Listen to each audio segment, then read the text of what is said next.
I'm George Zinn, host of Hometown News, Views, and Opinions.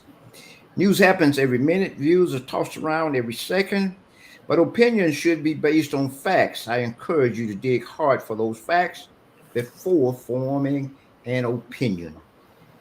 Good evening again. Thank you for tuning in. We have a great show lined up this afternoon. We have two wonderful people that's going to be with us here as we go into some important things. And I'm going to just kind of bring them up right now. First, we have a young man, Mr. Frank Taylor. He is Winston County Self Help Cooperative team leader, Mr. Taylor. And also, we have Mrs. Revelyn Coleman. She is the communications director of Mid South Progressive Agricultural Group. Good afternoon, both Mr. and Miss. We'll start with Miss Coleman. You have a little something you may just want to say briefly, and then we'll get into the program. I'm happy to be here and to talk about a subject that is near and dear to my heart, and that is protecting the legacy of what our foreparents worked for. And one of those ways we can do that is by ensuring that our property taxes are paid each Okay, year. okay. Mr. Taylor. Yes, sir. First of all, I want to thank you, Dan, for inviting us to participate in your podcast this afternoon. We're hoping that we'll be able to help enlighten individuals across the United States of America, as Ms. Revelyn said about paying their property taxes. So that's one of the ways that, as African American landowners, we're losing natural resources by being derelict and not paying our property tax. So we want to thank you this afternoon for allowing us to have this opportunity to chat with you and your audience about paying your 22 property tax. Okay. Now, I'm going to just put this up right quick. And I want to say that this flyer that everybody's listening, that is one thing that caught my attention. Now, I am really deep in involved in trying to protect properties of landowners, here in Marshall County. And when I saw this flyer, I said to myself, I somehow, some way, we need to get a discussion going here, and we can kind of talk about this flyer and the importance of it and the people behind it and their contributions to thus far. I just want to mention something briefly that come from like Mississippi's encyclopedia. It says in 1910, African American farmers made up around 14% of all the U.S. farms, owning probably 16 to 19 million acres of land. And by 2020, Black Americans represented just 1.6% of farmers or land owners, and it dropped down to 3.6 million acres. And wow, that is stunning. But those are facts, and the question becomes, how did that happen? Now we do know that there was so much discrimination against a lot of the black farmers who were applying for these loans to get crops in and everything. It made it extremely hard, and a lot of them lost property that way. But there were a lot of other areas that black farmers and black people just kind of delinquents walked away from and left great values for other people to claim. I did in this same study, it talked about with the decline of black farmers, it came the increase of white farmers. So, that's just, amazing, to me. And anytime an individual, you know, is delinquent or tardy or are not caring, and there are many reasons perhaps why, uh, we may find this sometime in the black community. And so we're going to just base these discussions right around those things and talk about, first of all, we're going to talk about what these two important people are doing. They have identified some areas and ways they can address some of those things, and that is really, really touching and personal to me. So I'm going to start off this time with Mr. Taylor and let him explain to the listening audience what he's doing and have been doing to kind of turn this a little bit. Unmute.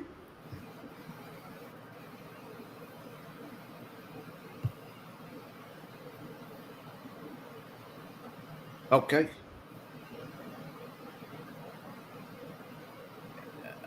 Somehow your audio.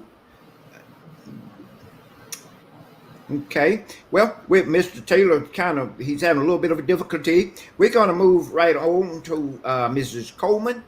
Kind of tell us about yourself and tell us what you're doing and tell us about that wonderful flyer there.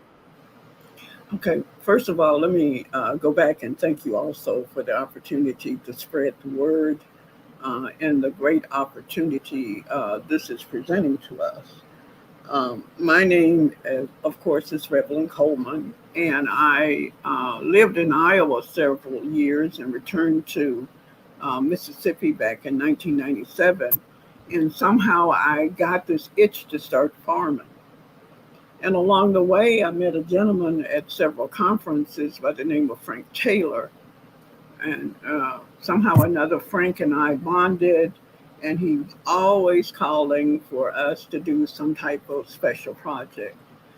And one year he called and said, Revelyn, we don't have anybody in North Mississippi who's working on property taxes. Can Mid-South Progressive Agricultural Group do that? Sure.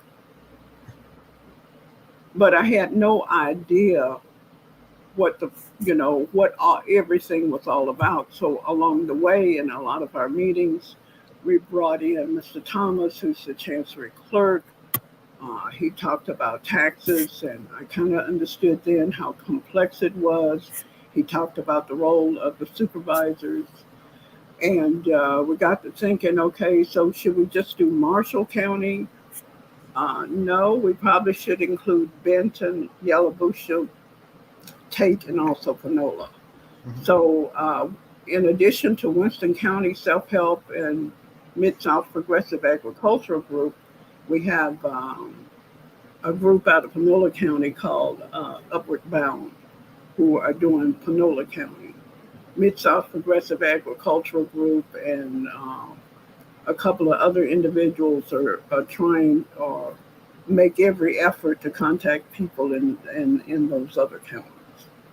So we bring in guests, and they have explained to us what the process is all about. And then the basics of what we do is we start checking people we know. Last year, checking Delta computer systems. Let me kind of slow down. You can tell I'm getting a little nervous. There's so many things I want to tell you. Take your time. So this experience has been so enlightening for me, and every year I seem to take on a greater portion of the mantle. Last year, great partnerships were formed with all of the churches, NAACP. We also brought in the Democratic Party. So they were a great help. This year, we're expanding some more, talking to the sororities and fraternities and other organizations. So basically, what we also use social media. So that's a big part of that. And then this year I said, some of us said, well, why don't we do something live and in person? Because we had always been more or less social media, phone calls, texts. Mm-hmm. So this year we heard about the Juneteenth and decided to use that as an opportunity to get the word out to people too. And so that's where I saw you, George. Okay. Never imagining it would lead to this. Okay. Um, and that's a beautiful flyer that you had. It talks about uh, it says uh, uh, the glare is in my eyes on my computer. It said my grandparent paid their property taxes, and you know something. Uh, Let me bring Mr. Taylor back up if you can. Can you see me there, Mr. Taylor? Yes, sir. I can see you. Oh, Can you hear all me? right. That's wonderful, wonderful. I was just saying this flyer, it says so much, and that was a lot of creativity, I think, went into that flyer because, grandparents, they are some of the areas that we sometimes need to pay just a little bit more attention to and, in handling their business, I think. But we missed you just a moment ago there, Mr. Taylor. So we kind of want to hear from you just a little bit about some of your experiences, what you're doing, and all. So the mic is yours. Okay. Again, Mr. Zen, we appreciate this opportunity, and also to Ms. Revelyn, and they're a great organization. They have been great partners in working with us to get the word out in the community, to inform individuals to pay their delinquent taxes. I guess serendipity got me to this point. Back in 1983, here in Winston County, Louisville, Mississippi, I was president of the local NAACP chapter here in this county. And I had gone to the courthouse to register some voters. After coming out of the circuit clerk office, I saw some individuals standing on the step of the courthouse. And I asked the guy, what were they doing? Oh, Mm-hmm. they said, man, we will auction off land today because people have not paid their delinquent taxes. I said, how does that work? He said, if you got some money in the bank, you can bid. So at that time, they bid off each property, delinquent property, on the steps of the courthouse. And usually that process would take an all-day event to do that back in 1983. And that's when I got involved as an individual. Then after becoming a member and president of the Wisconsin Cooperative, we brought this process to our cooperative, and we started working across the county to ensure that all individuals, especially African American landowners, was aware if they had not paid their taxes, that the property would be actually auctioned off on the step of the courthouse. And so from that point forward, we started working in earnest across the state of Mississippi. And about, I guess, 3 or 4 years ago, we brought in MSPAG.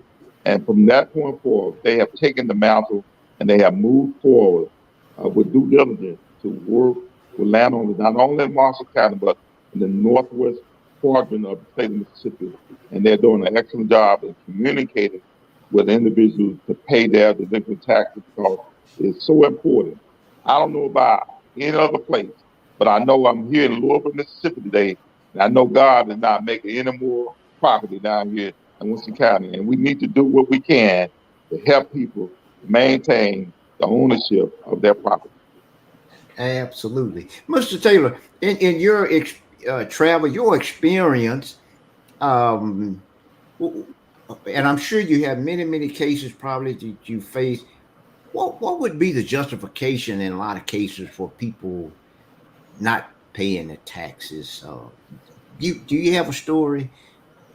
Well, Perhaps. yeah, I do have one story. Um, Here in 2018, as normal, we were perusing the tax roll, preparing for the 2018 delinquent tax sale. As we were perusing the roll, I saw this name and it stood out, and I knew where it was located. It was primarily 99.9% Caucasian landowners. But that one name stood out, Cole, and Cole is a predominant black name in Winston County. So we started investigating, and when we investigated, we found out that the gentleman who owned the property died in 2010, and his wife started paying the property taxes, and she died in 2016. Hmm. They were sending notices to the home there in Chicago, Illinois, but Oh, however, his children wasn't familiar with the process. right. So myself and my daughter, Tiara, we started working to contact the family members. So I was calling all the numbers that we found with two families. And finally, after 5 weeks, one of the individuals called. They said, "Sir, I know you called my house 25 times. Are you a bill collector?" I said, "No, ma'am, I'm not a bill collector." I said, "I'm with the Winston County Central Cooperative in Louisville, Mississippi. And I was calling to let you know that your taxes are delinquent and they're going to auction your property off in August if you don't pay the taxes." She said, "What property?" I Oh said, boy. "Your parents own property in Louisville, Mississippi, and they'd never been to Louisville, Mississippi. They had no idea where Louisville, Mississippi was."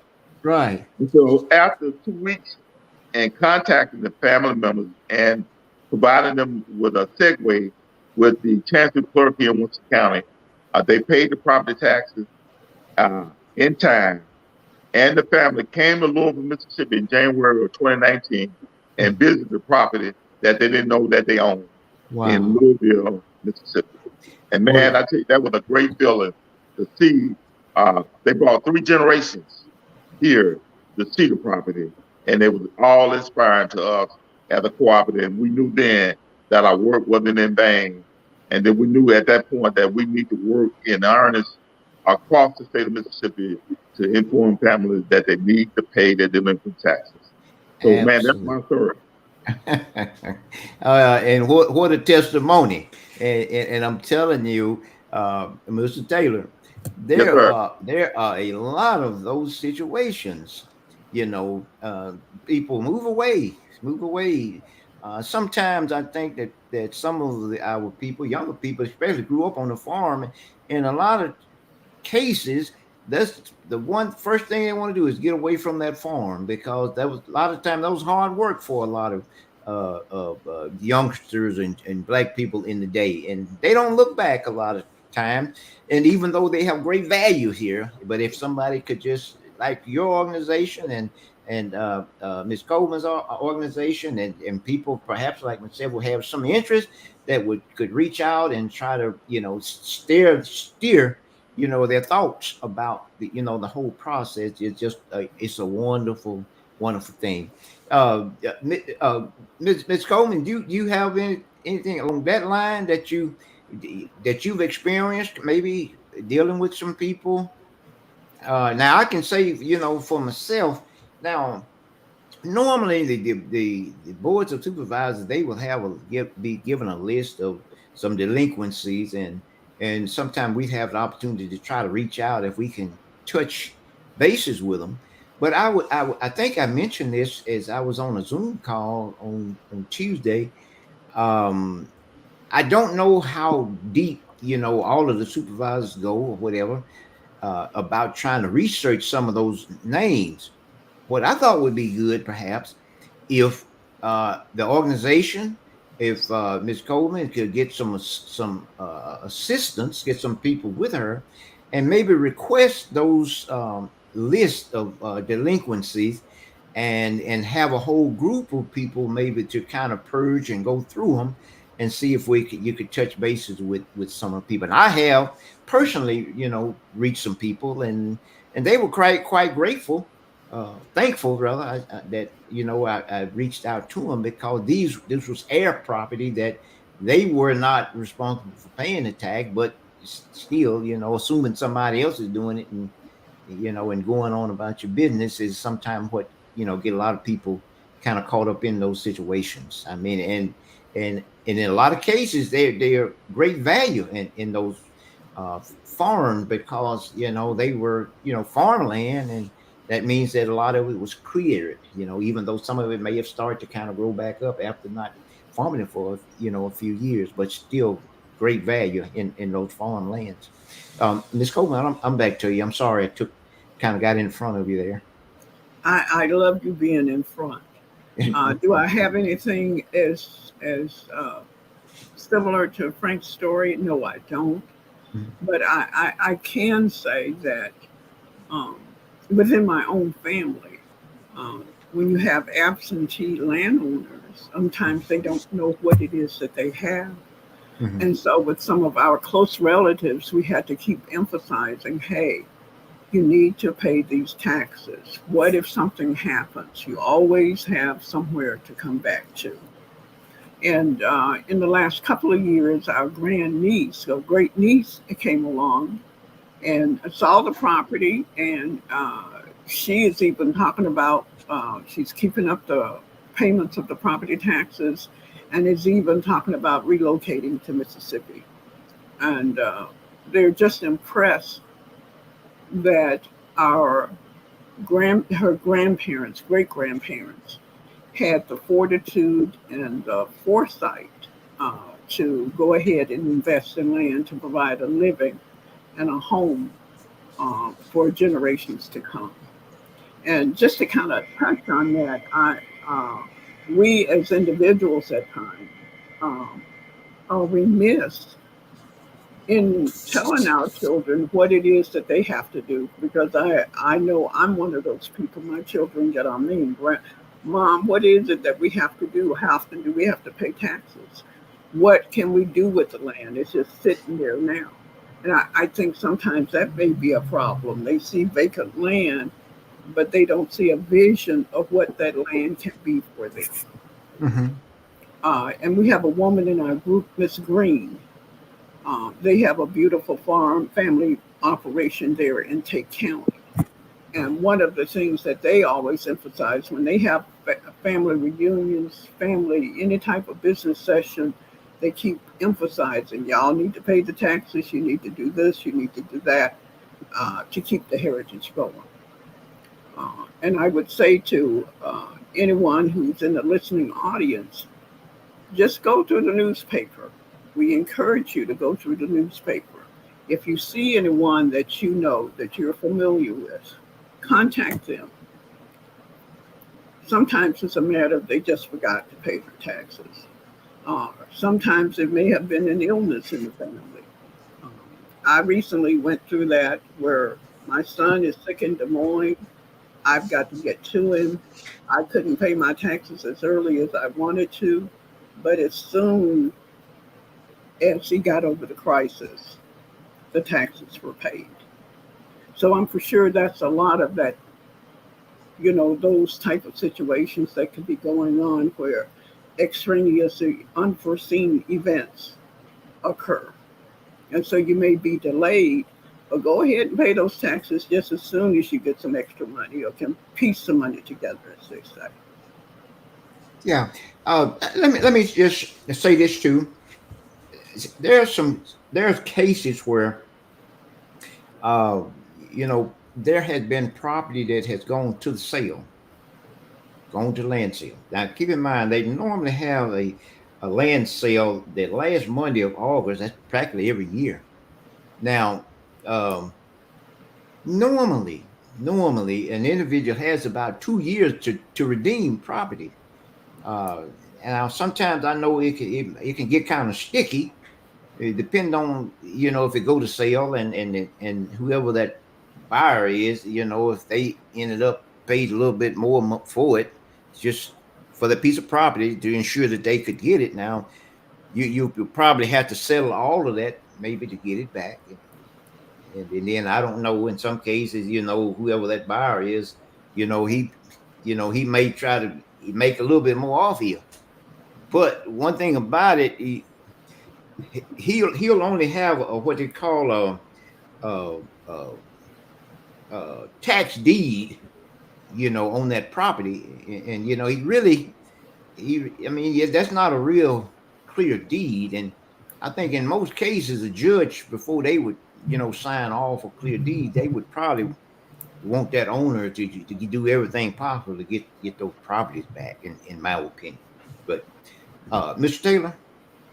Yes, sir.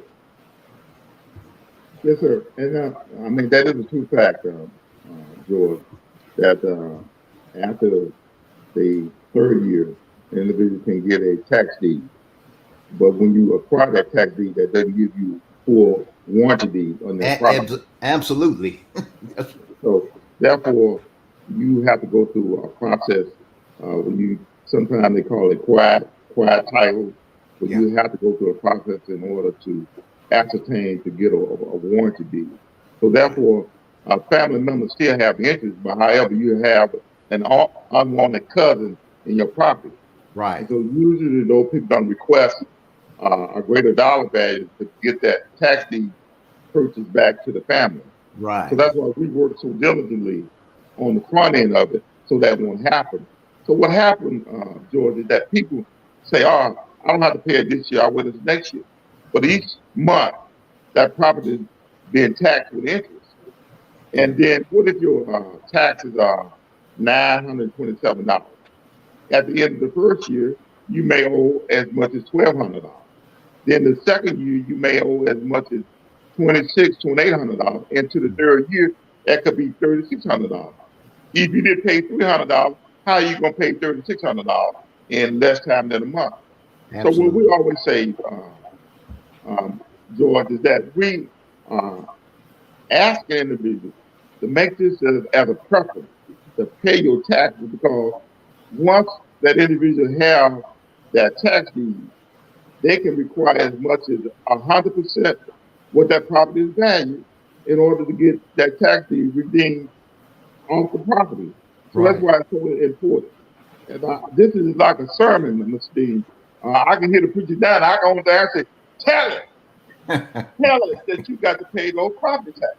Yeah. And you get to pay those property taxes right here, right now. If not, what your great granddaddy worked for, someone else will own, and you be standing in line trying to find somewhere to live in the city of Holly Springs. So this is very important. This is so important that you need to stop the entire family and say, we need to get these taxes paid. This needs to be a family discussion. This is what I say, George. Before Christmas, I pay my taxes. Normally here in Winston County, we normally get our tax notice usually by the 1st of December. But I start inquiring in November, because I want to know what my taxes are. And my gift to my family every year for Christmas is when I pay my taxes, because they have another year to live there, not only in the home, but also the homestead that we have that my great-great-grandfather purchased in 1877. If I don't pay those taxes, I believe he will raise up out of the cemetery over that new line and put handcuffs around it. You ought to go tell that, Mr. George. You ought to tell it all over Washington County. There's work that got to be done, and it's got to be done before the end of August. So we got about 30 days. We got to get it done. So go tell it, George, that we got work to do. Go tell it, Reverend Coleman, that we got work we got to do. Amen. I'm telling you. Hallelujah. Hallelujah.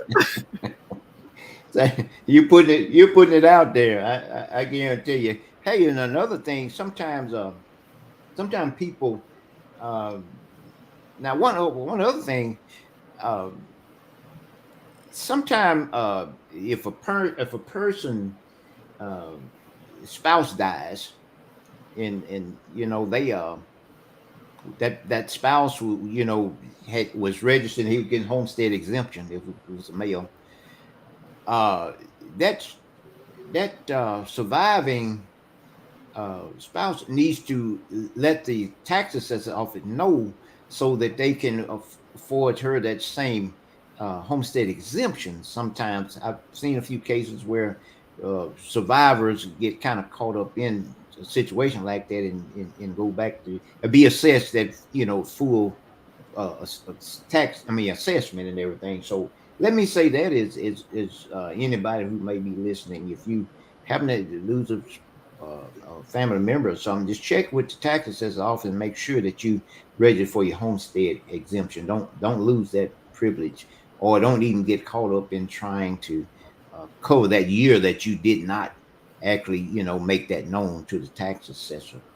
That's one thing that I would like to to pass on to anybody who's listening. And Mr. Taylor mentioned, so that those delinquencies on those taxes, I don't know about at Winston, but here they add about 1.5%, a month, on those delinquent taxes, and it doesn't take long to build up a big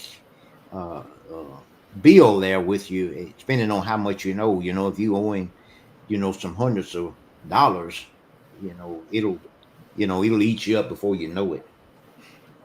Yes, sir, and absolutely. And I'm glad you stated about the homestead exemption. And people need to file for the homestead exemption by, um, I think in Winston County by March the 1st each year, that you need to sign up for your homestead exemption in your county. And it's always great to have a conversation with your tax assessor collector in your county just in case some things can happen. So it's imperative that we have the discussion with our family members. And I would like to say that, Mr. Den, I appreciate what you do as a supervisor to help inform your constituents.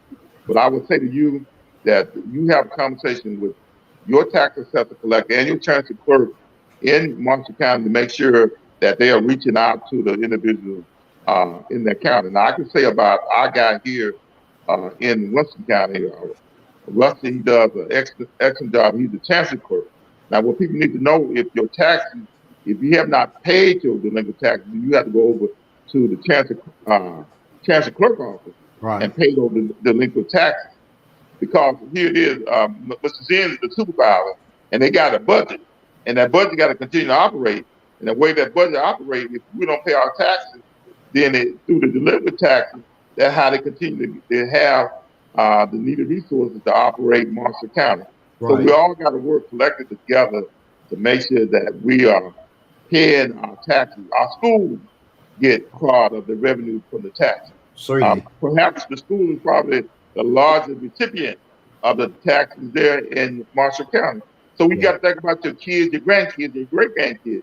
They need that in order for them to have school books, buses, in order for them to operate the schools there in Marshall County. So it's important that people understand why they need to pay the taxes, not only for them to have the property, but for the kids to be educated, for the hospital, and for Mr. Zen to make sure that the streets are being safely operated. Mm-hmm. Now, I want to just piggyback on a little bit on something you said there, Mr. Taylor, which is important. You start early inquiring about what your taxes are, what you assess that, and that's really. And there are some cases where people, are not satisfied with what they're assessed at, but you have to start early. Communicating with your tax assessor's office. I think it's the hearings will normally start in the hearing. You can go over and talk to them anywhere from the whole month of August, but the hearings will normally start in September. So if you start early enough inquiring about any concern you may have about your taxes, if you'll make note of that and make an appointment to go to your tax assessor and try to discuss whatever that discrepancy you feel like it might be.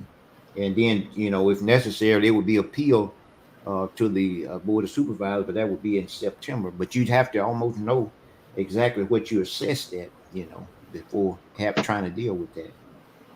And also, Ms. Jen, and I know you're familiar with, sometimes, they do an audit of the property, but sometimes people have timber harvest, and sometimes there's a discussion about whether the proper assessment has been based on that property. So how do y'all normally handle that? If the property been harvested and maybe the tax assessor collector and may have not calculated correctly, how do people handle that situation? I'll be totally honest with you. I don't know if that's I've never even heard that come up before.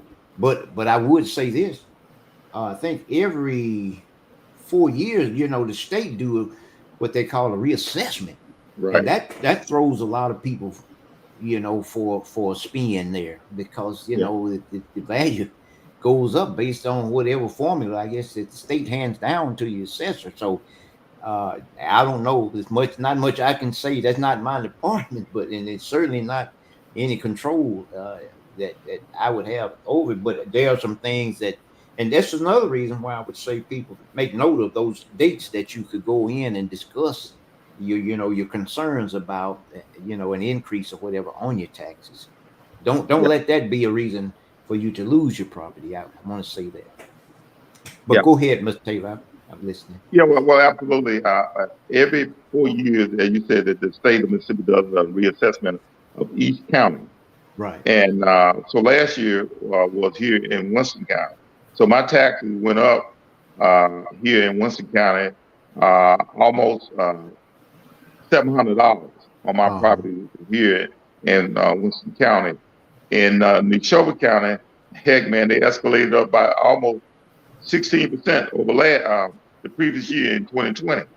So yeah, people need to be aware of it. If you make improvements on your property, you're gonna have a higher assessment. So you need to be very much aware of that in the county. So you always should have. We have bi-yearly conversation with our tax assessor collector here in this county to make us aware of any changes that's occurring on the ground with our taxes. Now that's good talk there, Mr. Taylor. I'm telling you. Now you said something about that some of that reassessment. I really couldn't judge, but now they claim they supposed to have a cap. It's a percentage. They're not supposed to exceed a certain percentage of that an increase. Did you familiar with that at all? Well, now The I'm not state. totally familiar, but yeah, I mean that is true. But however, if you uh, do an addition of another $75,000 in value on your home, right? Yeah. Yeah. So it's going to be based upon that value, but yet you still have your homestead. But they got a formula. So Mississippi State University have developed that formula, how they calculate the taxes on your property. Yeah. Yeah. In some cases, I guess some people claim that they hadn't, their house was within a certain age, but they hadn't really done any kind of improvement on the house, and somehow or another, they'd say it's still increased as far as assessed value. So, I don't know. That's a pretty good one there.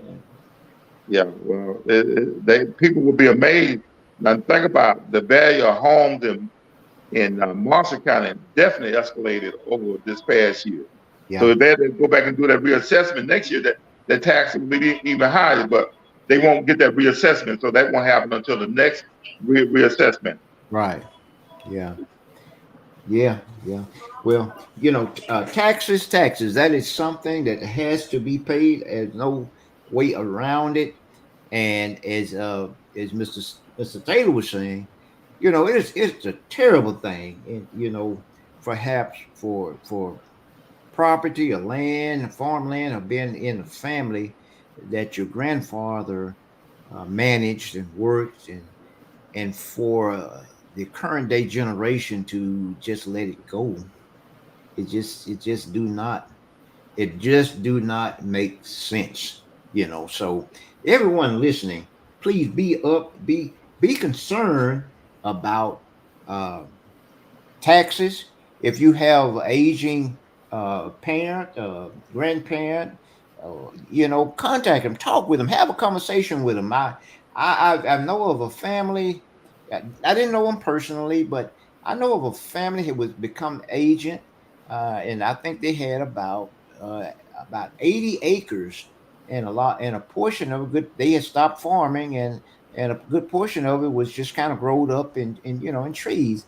And this hunting club came, and they wanted to lease hunting rights from these people, and they were old, didn't know any better, and they ended up duped them out of the property, had them signing some,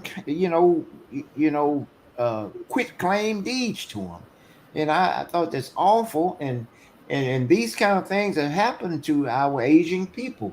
So younger people, please be concerned about your family. Be concerned about, hey, even if they're not your immediate family, if you know of some cases where some people are beginning to getting in a shape where they're about to lose property, why not have a sit down conversation with them and see if there's some kind of arrangement can be made that someone else could come in and maybe assist them at least covering the taxes, some family member or friend or whatever, and allow them, if they would allow you to pay them back or something. Don't walk away from those great wealth just like that.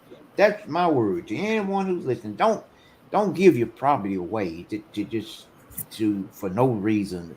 My thoughts. Well, And especially in a county like Marshall, that seems to be on, it just seeing in the last few years just extraordinary growth as far as job opportunity and what is it, logistic and warehousing.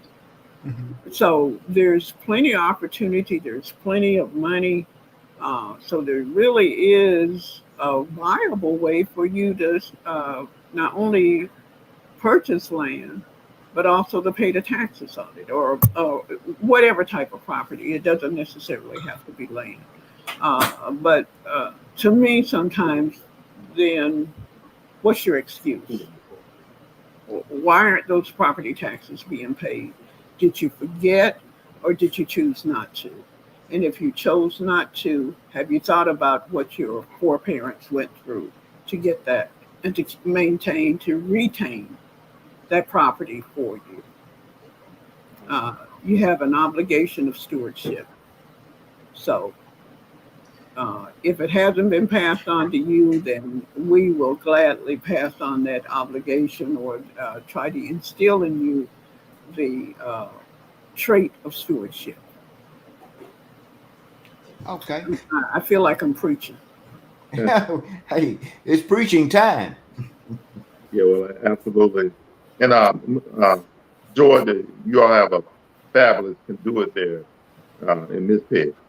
And I will ask you and all individuals there in Marshall and surrounding counties to work collectively with Ms. Peg and getting the word out to the individual. As a matter of fact, Georgia, if they continue to do their job, they're going to make your job easier as a supervisor to manage Marshall County. Because people will be paying their tax on time, and Oh, you yeah. all will have more money in the coffers to do extraordinary things there in Marshall County. So therefore, Ms. Peg is doing a wonderful, extraordinary job of getting it done for you guys there in Marshall and throughout that area. Mhm.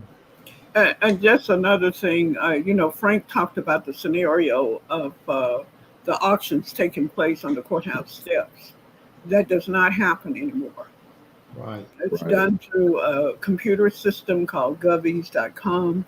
That means that anybody from anywhere in the world can bid on your property, can buy your property. So keep that in mind also. And in Marshall County, there's a convenient way for you to pay. You can go onto Delta Computer Systems. You can make your payment online, especially if you're working 5 days a week and you don't have an opportunity to get down over to the tax collector's office. You can go online and whoop, pay that bill, and you're all done. Okay. I'm going to ask a question here that was asked.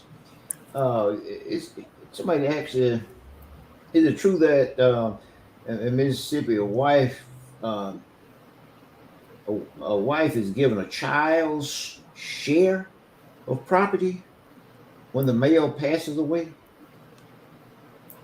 That's true. Mhm. They're considered equal. Everybody receives an equal amount. I guess that's another way of saying it. Mhm. So if there's a wife and 4 children, then the wife doesn't get any more than the children get. Mhm. Mhm. So five into whatever five divided into, instead of 50% for the wife, and then the children divide up more. That's the way I see it. Everybody gets equal amounts. Okay. Okay. Yeah. I think I see Merle was watching there. Yeah. Um, Hey, but Myrtle. yeah. Listen. We're the whole purpose of this it stemmed from this beautiful flyer that with this beautiful young lady is holding that little. Is there any more in the discussion on that beautiful flyer? Uh, Reverend, Was well, that her yeah, creation?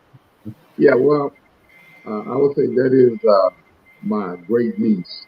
That's your Holy niece. smile. That's my great niece. So we Okay. were having a discussion there 2 years ago about how can we connect with all generations. So we were sitting around the table, and she was there, and one of the individuals said, "How can we connect with the next generation?" There she is, right there. Yeah. If her grandparents pay the taxes, then she will have an opportunity to inherit the property if they pay the taxes. And we asked the grandparent had to pay the taxes. She said yes. And that's how we came up with that thought about my grandparents paid their taxes. Okay. That's a great thing there. I mean, it says so much because it actually transcends. It goes on back. I mean, and it talks the little thing that I pulled up from Mississippi that it talked about the quantity of land that was owned by African Americans back into 1920 and how it just fizzled away all the way up to 2012. It's just amazing. And my encouragement would be and actually, even in my lifetime, I've known some people that uh, I know there was a guy over near Mount Pleasant Way, and you probably know him, uh, uh, Miss Coleman, was home Teal, I think it Mr. was Tier. Yeah, Tier. Cheer, who EE. who my understanding he amassed great value, great wealth in farming and farm equipment and sharecropping and all of this kind of stuff. And I, from my understanding, I didn't know him personally or anything, but I knew some of the family members and I understood he owned thousands and thousands of acres of land and he made donations and contributions to some of the colleges and like the MI and made some contributions to some of the white farmers and they assisted them in some things in gins and we can't see that wealth right now and that's just kind of pitiful in a way that you can't family members have their way of that they want to live naturally but you just think about it. That's a monumental situation in case that could stand forever it appears. Now were you by any chance related? To the Mr. Tier? Yeah. No, but I believe, um, part of the J.T. Jones family, Uh-huh. who would have been who was my uncle. Hmm. I believe he married into that family, and part of his. Uh, I hope one of them is on the line. They could straighten me out about how much of that land is still there. I believe, um, from what I understand, some of them are part of that family. Oh, And okay. what part of the land that they're on right now, how much of that is the original tier, I cannot tell you. I know he was a big member in Isom Chapel, uh, Isom Chapel CME Church. And whatever the legend is, whatever you wanted, Mr. Tier would just pat his pocket and bring out a wad Yeah. and pay for whatever it was that was needed. It, my understanding that he was probably one of the most Yeah. wealthiest people, not just black, but one of the most wealthiest individuals in Marshall County at one point. And that could very well be true. You have to talk to Quintel to find out the history of Mr. Tier. I got you. Well, listen. Um, Anything else there, Mr. Taylor? You want to share with us that might could wake some people up about their taxes? Or Uh, First of all, Mr. Zen, I want to thank you for allowing me and along with Ms. Revelyn Coleman. I just got to say again, can't say enough about Miss Peg and the work that they are doing there, not only in Marshall, but all other areas oh throughout the yeah, northwestern quadrant of the state of Mississippi are doing an excellent job in helping families retain the ownership of their property. I don't know, Mr. Ben, but I tell you what, you only get one time to live. And if you're living, we need to make sure that we're passing on the legacy to all the other generations. The only way we can do that, we got to pay our taxes. So therefore, I'm asking each individual who may be listening, make sure they have conversations with their families who live in the northern state. Because sometimes there's a disconnect with the families in the South. The families in the South usually are the ones end up paying the taxes. And sometimes you have situations where there are issues between family members. And some of the family members in the northern city believe that the property in Mississippi has the same value it does in LA, Chicago, or New York, but it doesn't. So if we come to a disagreement, please work with the family members here in the state of Mississippi to help them retain the ownership of the property so that legacy will continue. Don't sell the dream. You only have one opportunity. If that land leaves your family, more than likely, your family will never get an opportunity to purchase it again. I can say today, I'm here in Louisville, Mississippi, and our farm that we have has been our family since 1877. Wow. I told my children, George, when I come back 200 years later, that property that'll be in our family. And the only way we can do that, we got to sell it. I mean, we got to sell that thing. And I'll say it again, we got to tell it. Like you tell it on Sunday morning. You got to tell it. Tell that story. How your family ended up with this property and how we're going to keep it. And that's got to be the mission. That got to be the mission. Not tomorrow, but right here, right now, in order for us to retain ownership. And I want to thank you for allowing us to be here with you today on your great podcast, sir. Thank you, sir.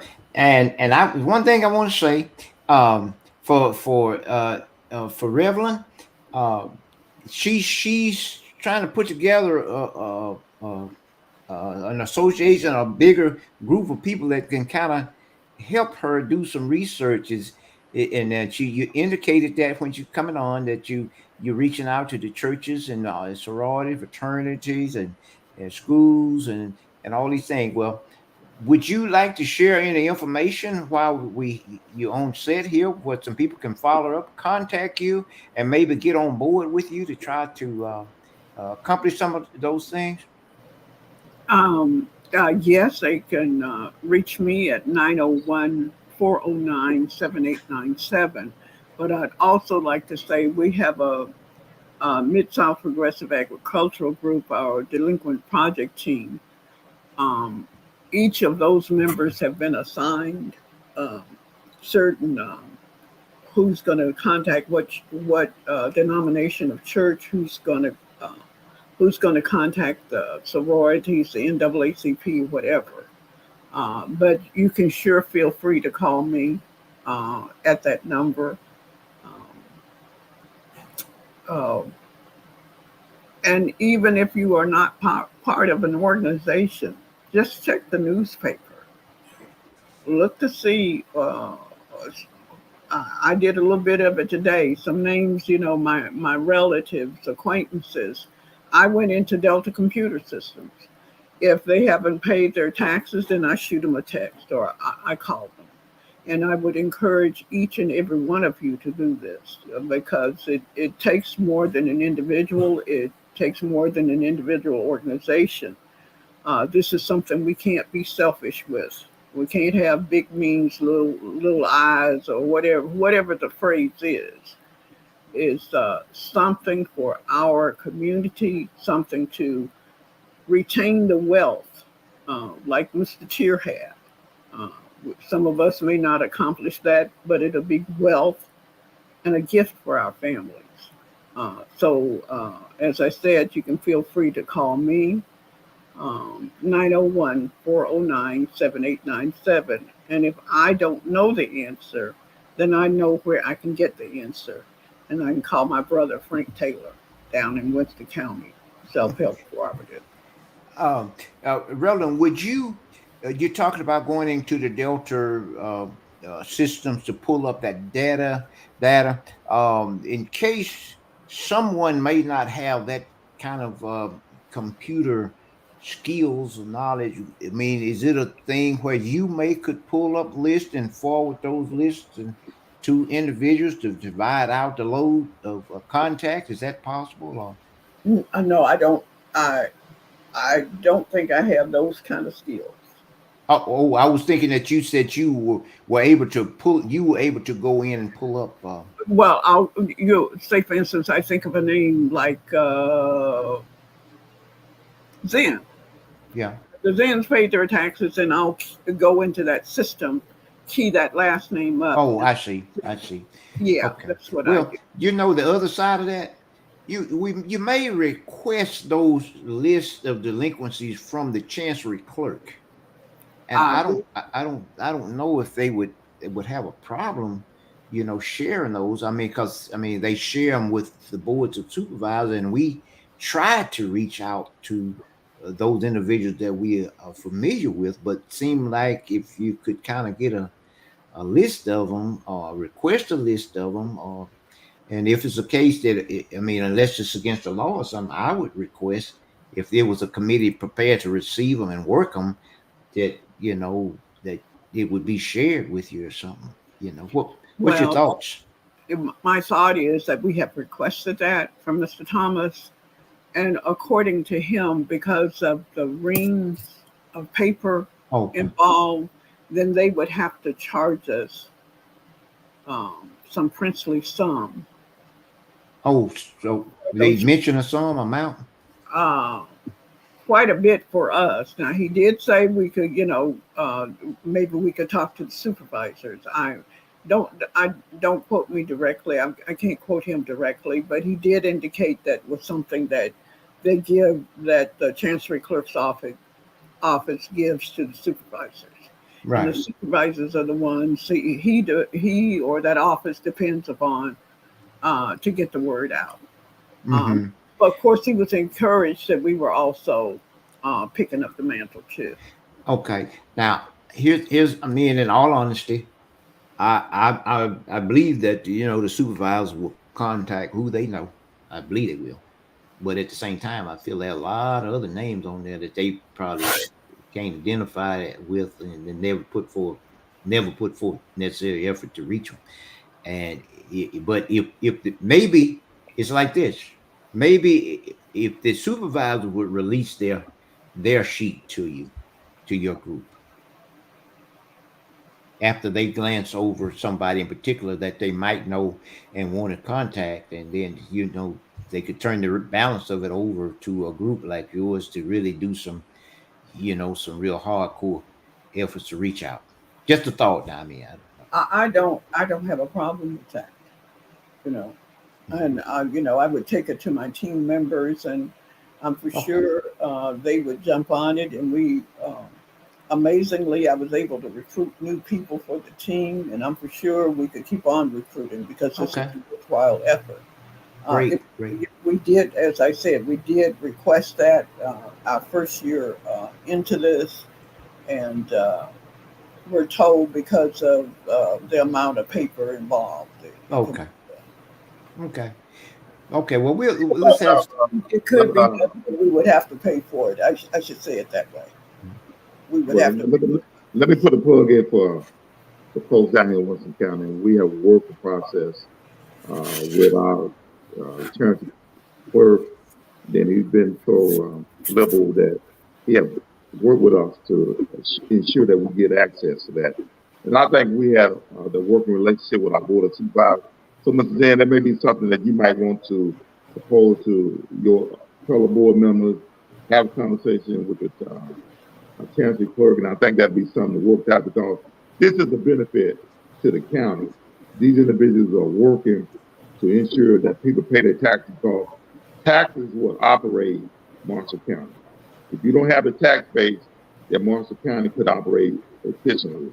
So this is a win-win for everybody that's involved. Oh yeah. Yeah. For sure. For sure. Well, listen, let me just say this. I certainly enjoyed this time. We almost did an hour here. And I would just say that I'm totally honored. And I feel like the information that was shared here was just you can't put a value on it because it's priceless.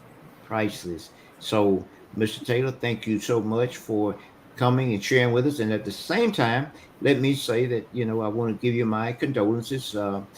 Ms. Coleman made me aware that you lost a family member, and I understand how that is, but you still took time to come on the program to talk about some things that could help other individuals, and that's what I call truly being concerned and caring about your fellow man. And Well, I can hear my brother. He's right over next door. I can hear him say, "Amen." Although he's saying, "Amen." That's what we got to do. all right, and Ms. Coleman, thank you so much. Ms. Coleman is my family there, and thank you her so much. And she reaches out to me all the time with the podcast and everything. I catch some of them I miss, whatever. But at the same time, it's totally uh, the important information and stuff that she's doing and trying to assist in the community. And thank you so much for taking the time to be a part.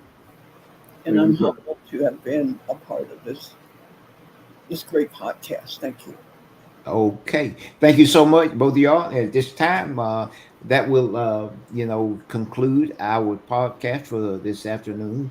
Now, the podcast will probably be run constantly. And so, if you can pull it and then you share it with some people who were not able to tune in right now, then it'll still continue to run for a while. One other person that tuned in there that I can see, rather. Uh, this Gina Talley. Thank you so much for tuning in. And at this time, we'll be signing out. Thank you so much. Thank you.